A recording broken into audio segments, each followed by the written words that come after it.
Eu sou natural daqui. Aqui nasci, meus pais também eram daqui. Os meus avós, da parte paterna, já não eram. Eram lá da Raia de Espanha, portugueses, mas eram muito lá de cima. Do meu pai, porque da minha mãe era um natural daqui. Nunca trabalhei na Lagoa, a minha família também não.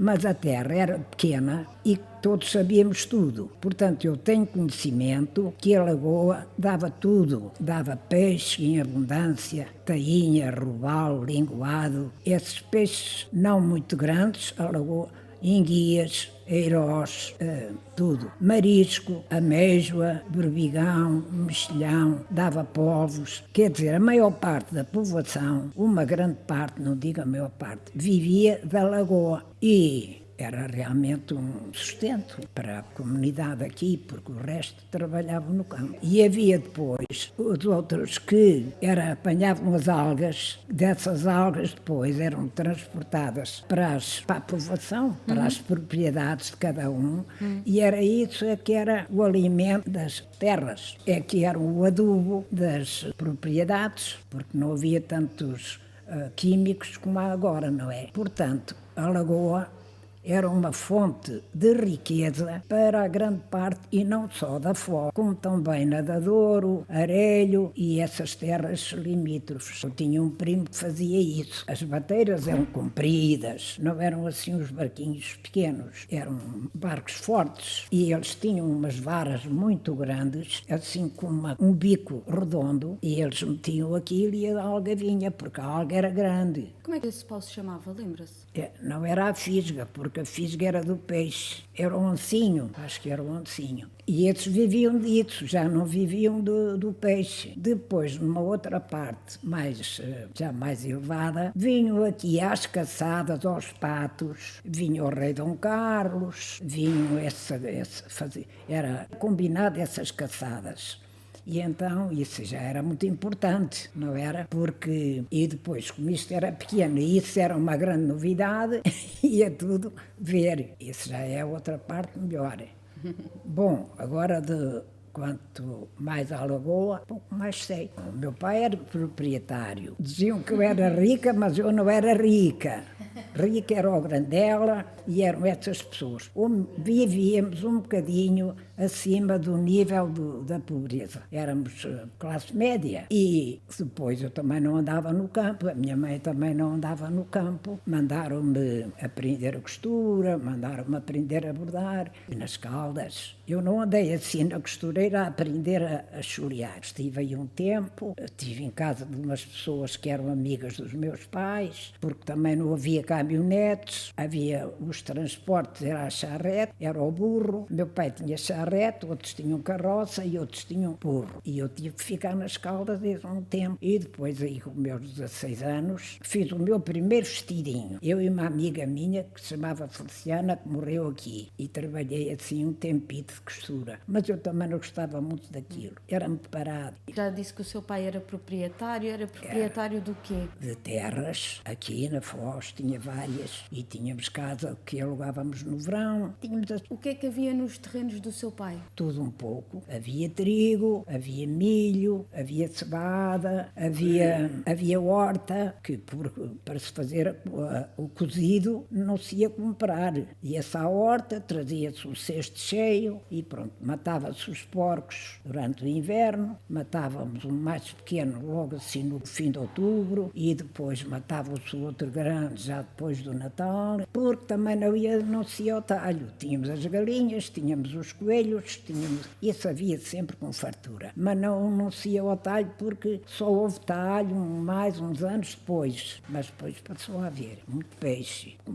Havia sempre. E vinha também um peixeiro de Peniche. Vinham os peixeiros pela beira da lagoa, já me estava a esquecer disso. Vinha a Maria Paulina e o Zé Moito com o burrinho, desde Peniche saíam de lá por volta das 5 ou 6 da manhã, pela beira da lagoa, para vir vender o peixe aqui. Traziam, eram gente de umas canastras, mas o peixe, mais ou menos, era os de peniche, sardinha, carapau, chicharro, às vezes lá vinha um bocado daquele peixe que parece safio, cação e corvina também, mas o normal. E depois, como se cozia o pão em casa, tínhamos um grande forno, que levava ali, sei lá quanto pão, porque também não coziam só para um dia ou dois, cozia-se a fornada do pão para se comer, às vezes até já tinha assim uma pintinha de bolor. E também iam aqueles pobres, havia muitos pobres a pedir à porta. Havia um cego, que era o cego herculano, que com um pauzinho na mão e um alforje, a parte de trás era para as batatas e para o feijão e para essas coisas. A parte da frente era para o pão e, coitados, era assim que eles viviam. E ele percorria a Foz toda, não havia carros, não havia ninguém que o atropelasse, nem que lhe fizesse mal, e ele aí andava e fazia a vidinha dele, sozinho. E então punha-me assim a mão na cabeça, eu perguntava quem era eu, e ele sabia ler, veja bem, porque chegou na tropa, e mandaram-no embora cego, sem mais nada, só vivia das molas do povo. Punha-me assim a mão na cabeça, e ele não sabia o nome, dizia-me assim: é filha do João Emílio. Eu tinha aí os meus entre 10, 12, 13, por aí. Eu era muito velho, por aí 70, mandaram-me ceguinho, sem nada. E depois só tinha sobrinhos, as sobrinhas lá lhe faziam a comidita, lavavam a roupa, e ele dava o do que arranjava, que ele depois levava as batatinhas, levava o feijão, às vezes dava-lhe um bocadinho de tocinho, ou um bocadinho de chouriço, coitado, e ele lá vivia. O dinheiro era um tostão, dava-se um tostão, porque 2 tostões já era muito. Era boa a vida nesse tempo porque, olha, brincávamos na rua sem medo. Não havia quem nos roubasse, nem quem nos fizesse mal, nem carros para nos atropelar. A minha casa era ali ao pé do largo onde se fazia a festa, juntava-se ali a Que festa é que se fazia? a festa de ano. Havia 2 festas. Havia uma, a festa da Senhora da Conceição, e a festa do Mar de São Sebastião. Eram nos meses entre agosto, uma em agosto, outra em setembro, acho eu. Uma era depois das colheitas, quando já as pessoas estavam mais livres e já tinham mais alguma coisa. Era sempre assim no fim do verão, já quando tinham feito as colheitas e tal.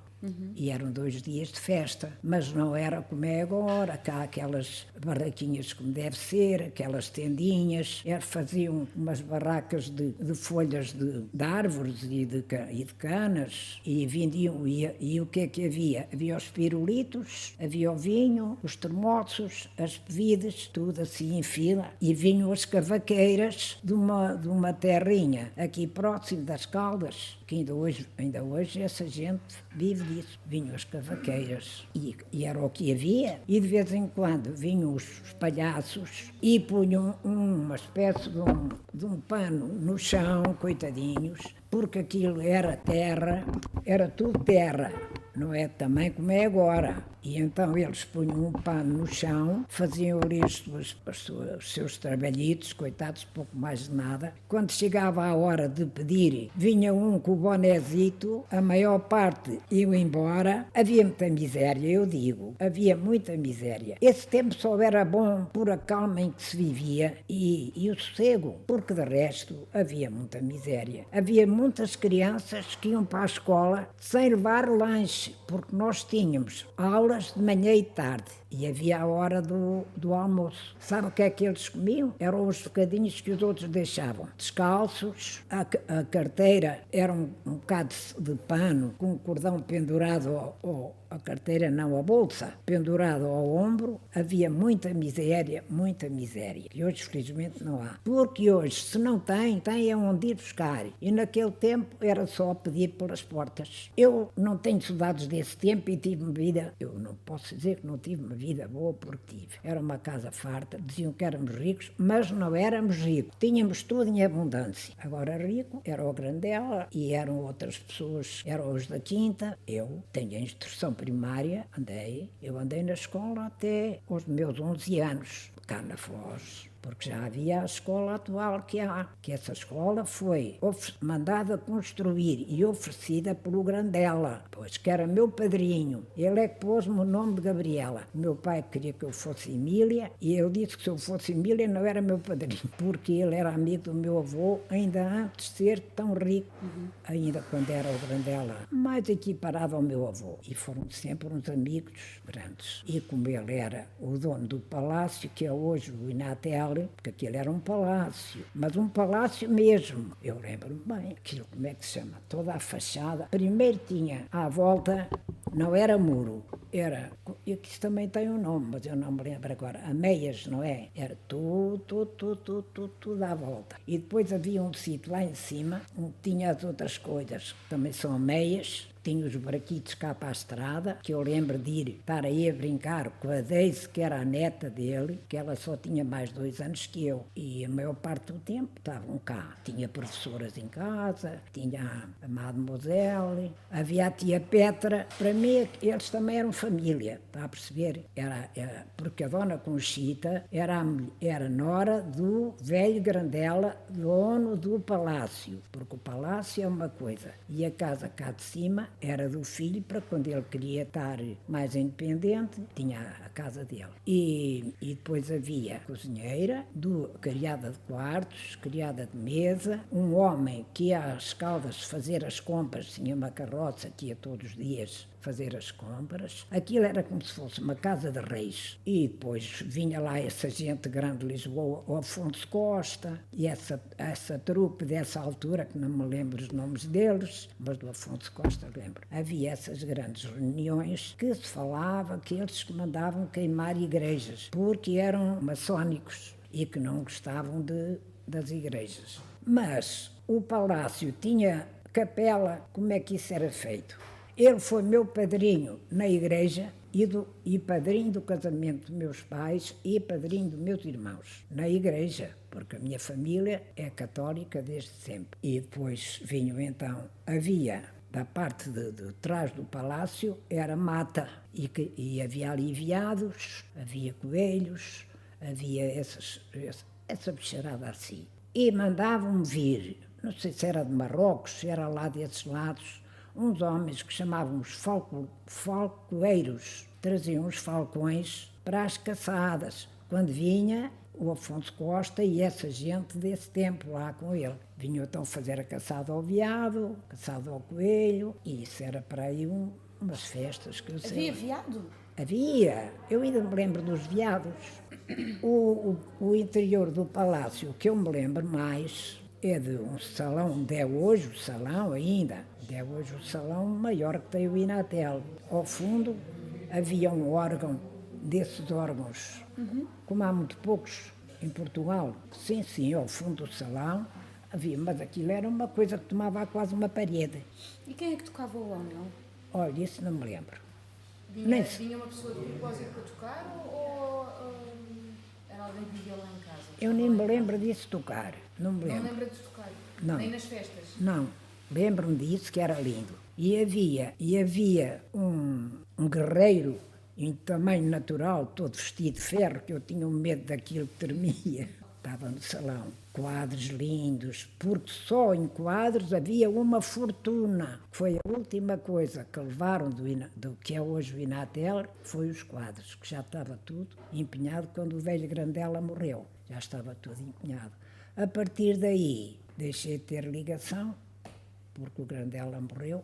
E lembro-me da morte, lembro-me dele estar morto, e havia uma mesa muito grande, cheia de comida, e aquilo parecia-me mal, o meu padrinho estar morto e estar ali aquela festa, parecia uma festa, não é? Porque aqui na Foz morria uma pessoa, não se fazia comida. As pessoas amigas é que vinham trazer alguma coisa de comer, porque era feio o fumeiro fumar, vejam bem. Sobre esse aspecto acho que não me lembro mais nada. Como é que era a vista da lagoa? A lagoa era linda. Quando eram nas marés altas, os barcos vinham presos à berma da estrada. Cobria aquilo tudo e aquelas terras estavam semeadas, tinham couves e beterraba, criava-se ali muita beterraba para o sustento dos porcos, não era beterraba vermelha, era beterraba normal. E couves, repolhos, todas as qualidades, porque também era, depois tinha que ter essas coisas para criar os animais. A maior parte das pessoas tinha coelhos, tinha galinhas, tinha patos, tinha porcos, tinha que... Nunca ajudou em nada do campo, pois não, Dona Não, Gabriela? no campo não. Ajudava em casa. Ajudava a minha mãe a fazer a vida da casa. A sua mãe era doméstica, nunca fez muito. Não, também não. Depois, casei muito nova, nunca quis um rapaz de Foz. Eu não gostava daquelas mãos grossas que trabalhavam no campo. E eu não gostava. Havia os bailes, era o que havia, era todas as semanas um bailaria. Em vários sítios, não havia sala. Era onde houvesse uma casa maior, uma garagem. Mas ia toda a gente a esses bailaricos? Havia muitos jovens. Havia. Porque agora aquelas famílias, cada família nunca tinha menos de 3, 4, 5, 6 e 7 filhos. Havia famílias com 7 e só havia uma com 9. Era a que tinha mais filhos. De resto tinham 7, tinham 6, menos de 3 ou 4 acho que ninguém tinha. Só quem não podia ter. E como não havia mais nada, ao domingo é que havia o baile. Iam as filhas e iam as mães tomar conta nas filhas. Os irmãos iam com rapazes e nós iam as mães para tomar conta nas filhas. Se calhar nem tomavam.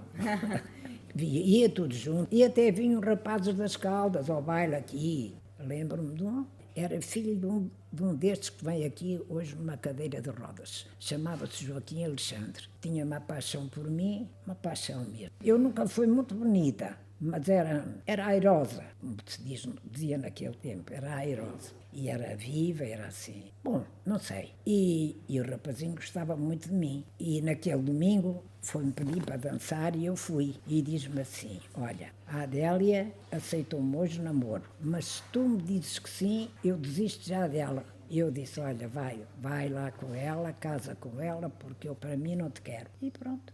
Desse baile, lembro-me por causa deste episódio. De outros bailes, a lagoa não tinha coroas, era só água. A terra à vista tinha, era muito À maior, volta da lagoa era muito diferente. muito maior. Porque aquilo era tudo água e a lagoa era funda. Eles tinham umas varas enormes e havia sítios que chamavam uma verga, que a vara não chegava, tinha que ser a remos. A lagoa tinha muita água. E depois, quando ela enchia muito com as marés, tinha que se abrir à aberta, que isso ainda hoje tem que ser feito, mas hoje vão as máquinas. E naquele tempo era tudo a pulso. Vinham os homens ajudar, porque a lagoa chegava até o Orelho, chegava até Óbidos, e não sei se mais alguns sítios ainda. E esses também eram prejudicados. Quando a lagoa enchia muito, também tapava as propriedades deles. E eles vinham ajudar, vinham ao Nadadouro, vinham ao Orelho, e não sei se ainda mais alguns, ajudar à aberta. E então era com pás e enxadas e essas ferramentas assim. E às vezes mais de um dia e uma noite. Demorava muito. Era muita gente, homens, muitos homens.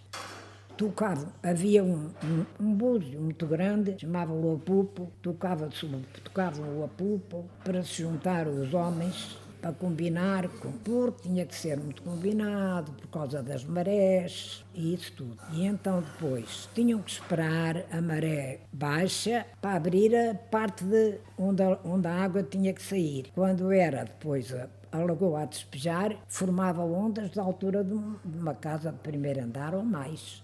Porque a quantidade da água era tanta, que fazia uma força para despejar, que ela própria depois acabava de abrir. Ela própria fazia o seu trabalho. Conforme fechava, também abria. Disso lembro muito bem, porque depois a miudagem ia ver quando ela fazia aquelas ondas, ia ver a lagoa a despejar. Tudo servia de festa, porque não havia outras coisas, não é? E eram coisas que hoje não há, e algumas é pena que tenham acabado, outras foi bom que tivessem acabado, e a vida é assim mesmo, não é?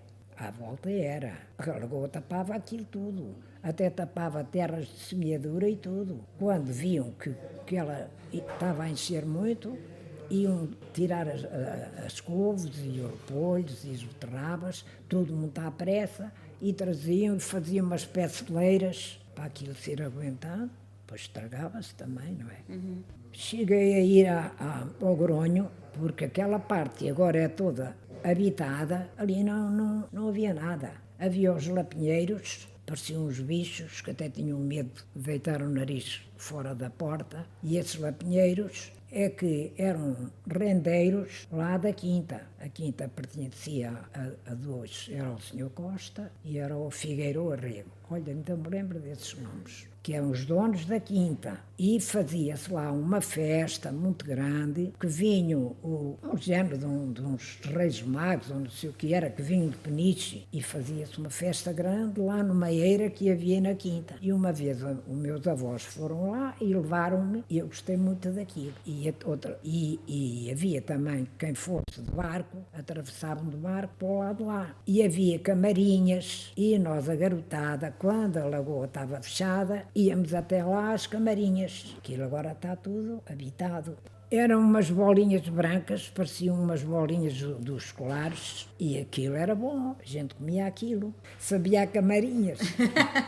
Mas onde é que apanhavam? Era lá, do lado de lá, havia uns arbustos que produziam aquilo, mas havia muito. Se a lagoa estava fechada, íamos a pé. Se a lagoa estava aberta, íamos de barco. Arranjávamos alguém que nos levasse, porque não ia só um ou dois, ia um grupo, não é? E que é mais aí dessa parte. E da parte de cá, havia as dunas, havia muitas dunas, também com camarinhas, e com os limos, não era limos, era uns fenos altos que havia do lado de cá, aquelas casinhas pobres, não eram assoalhadas. E depois iam apanhar desses limos e punham no chão, para o chão não ser frio, punham isso. Havia as dunas e havia muitos limos nessas. Vimos. Depois casei-me com um espanhol, com 18 anos e meio, porque o Hotel do Facho estava cheio de ingleses e gente, estava cheio. E era propriedade de um senhor Charles Arbor e de uma dona Felícia, que era casada com o dos vinhos do Porto. Os vinhos do Porto aquela parte eram daquele senhor inglês. O que era sócio com a dona Felícia era o senhor Arbor, Charles Arbor. E então o hotel estava cheio e tinham dois bárbanos, um barman já classificado, que era o meu barman, e tinha um outro ajudante, que era também espanhol, chamava-se Jesus Miguel. Depois o Charles Arbor e a dona Felícia deixaram e foi para o Garrido. Esse Garrido é que teve lá muitos anos. Esse é que ainda apanhou a guerra e que o hotel teve cheio de judeus. Tiveram lá muito tempo. Recebiam refugiados, não eram estrangeiros que vinham fugidos da guerra na Europa e da guerra espanhola, da guerra civil de Espanha também. Sim, também. Depois o meu espanhol veio trabalhar para lá como barman. E isso já era outra coisa, já não eram mãos grossas. E então começou a vir também cá aos bailes e deitou-me logo o olho. E eu também deitei o olho nele. E em 3 meses casei-me. Fui viver para Lisboa. Veio contratado para o Hotel de Facho, para barman. Vinha de Lisboa, de um outro hotel. Ele nasceu cá. A mãe e o pai, é que toda a família dele é natural de Espanha. Porque ainda hoje sou amiga da família que ainda resta. Mas ele nasceu em Lisboa, ele e a irmã, onde vivi 5 anos, onde nasceu a minha filha. E tive uma vida muito boa, pá. Durante os 2 primeiros anos. Ele ganhava bem, fazíamos uma vida boa. Coisa descampou. E daí vim viver para a Foz com a minha filha com 2 anos e meio. 3 vezes separámos, 3 vezes juntámos. A última vez, ele veio ao casamento da minha filha e pediu-me para eu ir à Venezuela. A Venezuela só dava autorização para 6 meses. Eu já trabalhava no hotel, no Inatel, pedi uma licença sem vencimento por 1 ano e fui. Mas só podia estar lá 6 meses. Mas o meu lugar ficou sempre garantido. Eu cheguei à Venezuela, aquele homem já não era o homem com quem eu me casei. E tinha que vir a Lisboa tratar, porque eu já estava divorciada nessa altura, tinha que vir desmanchar o divórcio e tornar a casar para poder ir. E eu comecei a pensar, vou perder o meu emprego. Eu não gostei daquela terra, eu não gostei daquela gente. Não. E já não fui e acabou. Aí é que foi o fim. Pronto, lá foi. A minha filha nasceu quando eu tinha 22 anos. Ela casou com outros 22. Que idade é que eu tinha? 44. Já havia talho, já havia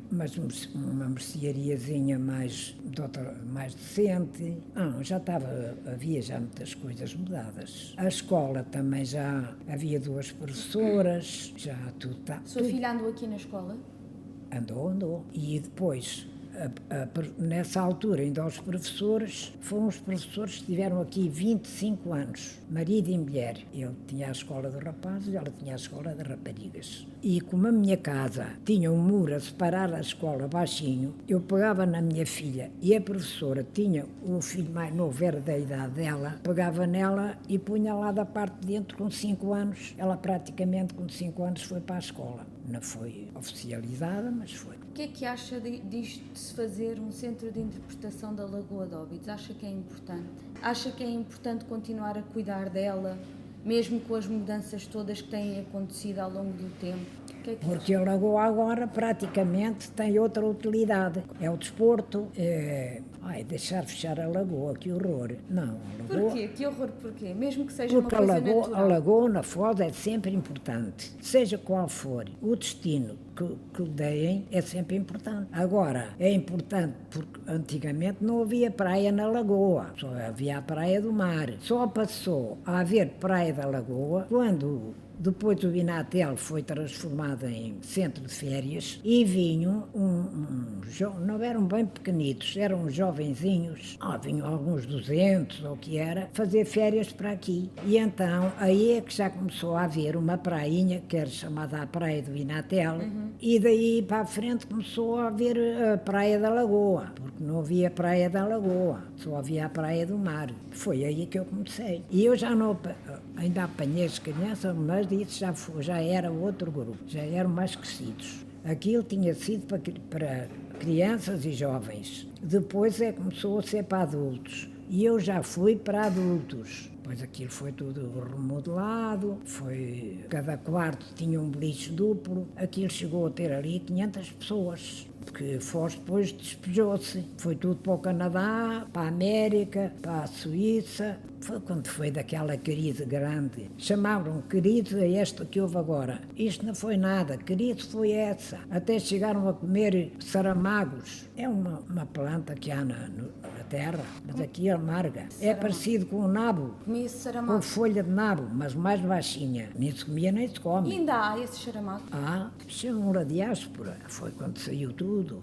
Eu já era adulta. Nessa altura houve muita...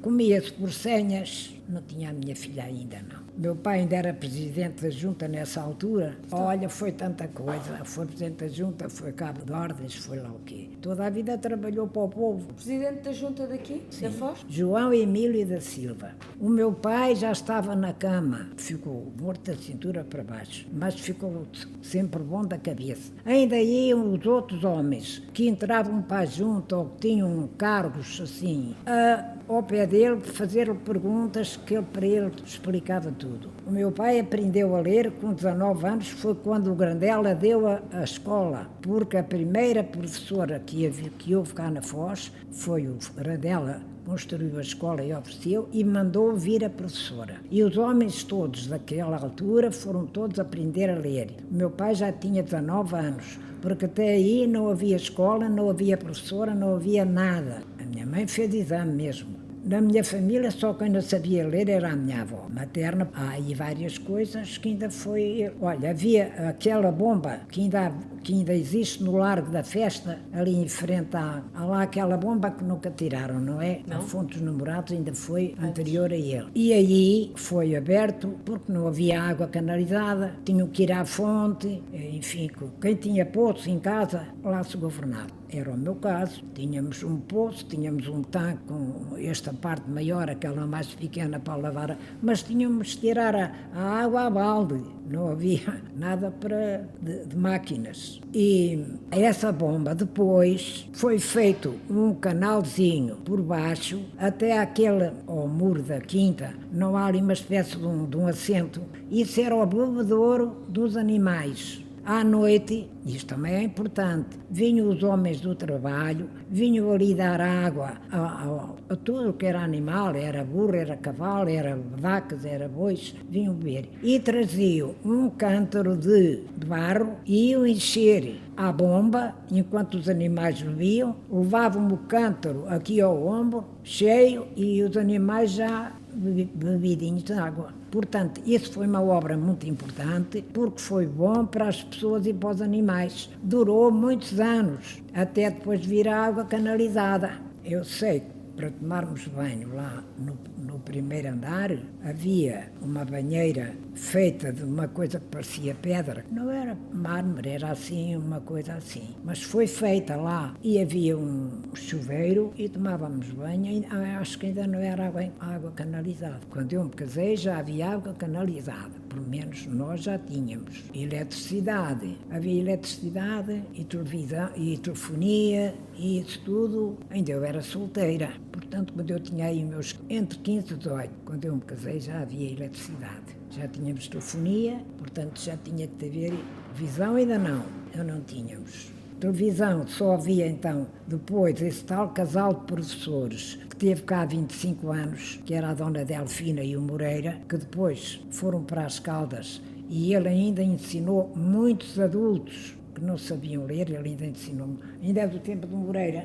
E esse Moreira, há aí uma casa muito grande, que era a maior que na altura que havia, ele alugou o resto do chão e fez um café. Passou já a foda a ter café e televisão. Ao domingo juntava-se ali tanta gente que até tinham que ir pedir cadeiras emprestadas às vizinhas por tanta gente, porque era a única televisão que havia.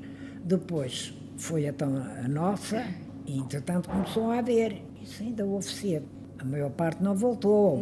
Vem 6 meses, estão cá 6 meses no ano, porque muitas já morreram. E depois os filhos casaram lá, os netos nasceram lá, os homens queriam vir para cá, mas as mulheres não quiseram, e agora fazem assim. Estão cá uns tantos meses, vão outra vez. E andam assim, para cá e para lá. Mas para cá construíram cá boas casas. A minha filha casou em Lisboa, depois ela estudou nas Caldas. Acabou, havia uma caminhonete às 7 da manhã ou às 7h30, havia outra à hora do almoço e havia depois outra só às 7 para cá, passava lá o dia todo. Mas depois ela tinha uma amiga com quem se dava muito bem e lá combinaram com a mãe da outra por mais uma cama no quarto da outra e ela não pagava muito. E depois também levava daqui de casa muitas coisas, de comer, coisas de casa. E nessa depois acabou o curso assim, lá mesmo nas Caldas. Depois foi para Lisboa, lá ficou e agora vive em Braga. O cozido que a minha mãe fazia, que ainda tenho o cheiro dele no meu nariz. E as misturadas. As misturadas eram uma sopa, feijão vermelho, punha-se couve, punha-se cenoura, punha-se nabo, punha-se tudo migadinho, e quem punha uma batata, também partida aos bocadinhos, uma cheia de massa. Aquilo era uma sopa, que era prato e sopa. E carne de porco. Era o almoço, quase todos os dias era peixe. Era caldeirada, era cozido, era grelhado, mais ou menos como hoje. Então o peixe fazia-se uma fogueira na rua para nos cheirar em casa e assava-se cá fora. Nós tínhamos um tripé, ou como é que chamavam aquilo, queimava-se ali a lenha, ficava às brasas, havia umas grelhas toscas, mas que eram boas, fazia-se assim e grelhava-se o peixe. A comida era quase, tínhamos um fogão, mas o fogão era na casa de cima, porque tínhamos 2 casas, isto na minha juventude. A casa grande, como lhe chamávamos, era depois onde eu nasci, meus irmãos e tal. E havia uma escada, parece que era primeiro andar, e depois tinha um quintal muito grande, onde estavam os animais, onde estava o tanque da roupa, onde estava o poço e isso tudo. Da parte depois mais de baixo havia outra casa, que era uma casa, ela não era pequena, mas não era uma casa tão boa. Alugava-se no verão por 3 meses a casa de cima e nós íamos para aquela casa. E a comida aí já era feita em lenha.